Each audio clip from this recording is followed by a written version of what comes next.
بتبيع شقة أو أرض وخايف من ضريبة التصرفات العقارية؟ تعرف إن القانون قال لك إن في حالات مش هتدفع فيها ولا جنيه؟ النهارده هقول لك على الإعفاءات من ضريبة التصرفات العقارية عشان ما تدفعش ضريبة أنت أصلا معفي منها. وركز معايا قوي في الفيديو ده لأن الموضوع ده فيه كمية هبد مش طبيعية.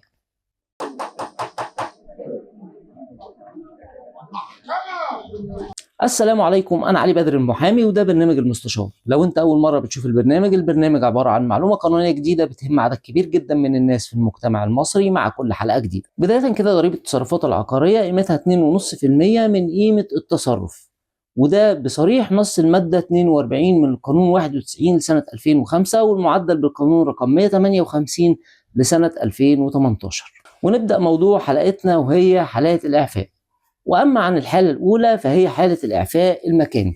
لو عقار حضرتك في قرية، لو أنت في قرية وبتعمل أي نوع من أنواع التصرفات على العقار فأنت معفي بصريح نص المادة 42 طالما داخل القرية. أما الحالة الثانية، والحالة الثانية دي فيها جدل وهبد كتير جدا، التصرف العقاري ما بين الأزواج والأصول والفروع. في 3 تصرفات بس هم المعفيين من ضريبة التصرفات العقارية ما بين الأزواج والأصول والفروع، وهو التصرف بالهبة أو الوصية أو التبرع. أما أي تصرف تاني ما بين الأزواج أو الأصول أو الفروع فهو يخضع لضريبة التصرفات العقارية. يعني لو حضرتك تبرعت لوالدك، لوالدتك، لابنك، لبنتك، لزوجتك بأي عقار مفيش ضريبة تصرفات عقارية. لكن في اللحظة اللي انت هتقرر فيها ان انت تبيع أو تأجر لمدة أكتر من 50 سنة ففي ضريبة تصرفات عقارية. وخلي بالك ما تخليش حد يضحك عليك لان الموضوع ده فيه هبد كتير جدا. نيجي بقى للحالة الثالثة. الحالة الثالثة اللي هي الميراث. الميراث هنا بنتكلم عن انتقال الملكية من المتوفي للوارث. يعني لو حضرتك ورثت عقار هنا مفيش ضريبة تصرفات عقارية على الميراث ده، لكن اللحظة اللي هتقرر فيها ان انت تتصرف في عقار انت ورثته فهنا هيكون في ضريبة تصرفات عقارية. كان الناس بتقول ان اول تصرف للوارث لو باع العقار بحالته مفيش ضريبة تصرفات عقارية. الكلام ده مش صحيح. اول تصرف سواء اتصرف فيه بحالته او غير في حالته فهو عليه ضريبة تصرفات عقارية. اما ان الشيء بالشيء يذكر فهنتكلم كمان عن عقد القسمة. لو في مال شائع، مال الشائع ده ناتج مثلا عن ميراث او ايا كان ناتج عن ايه، الناس هنا بتعمل حاجه اسمها عقد قسمه. طيب ادي لك مثال صغير عشان تفهم. لو في ولدين مثلا ورثوا شقتين فكل واحد فيهم مالك للشقتين بنسبه 50%، هنا هم بيقعدوا يتفقوا عشان يفضوا الاشتباك ده وكل واحد يكون له شقه، فبيعملوا حاجه اسمها عقد قسمه.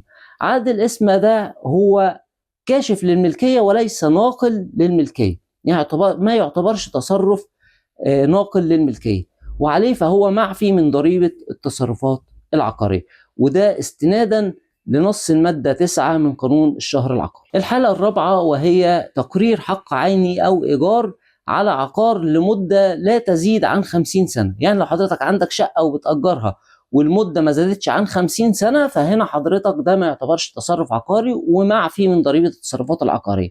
أما إذا كانت المدة أكتر من 50 سنة 51 52 سنة أيا كان المدة وكانت أكتر من 50 سنة فهنا ده يعتبر تصرف عقاري وخاضع لضريبة التصرفات العقارية. أما الحالة الخامسة ده بالنسبة للمطور العقاري أو المقاول اللي شغلته إن هو بيبني وبيبيع، بيبني وبيبيع أو بيشتري وبيبيع، وده هنا غير خاضع لضريبة التصرفات العقارية. طب ليه؟ لأنه هو خاضع لضريبة الأرباح التجارية أو ضريبة الدخل.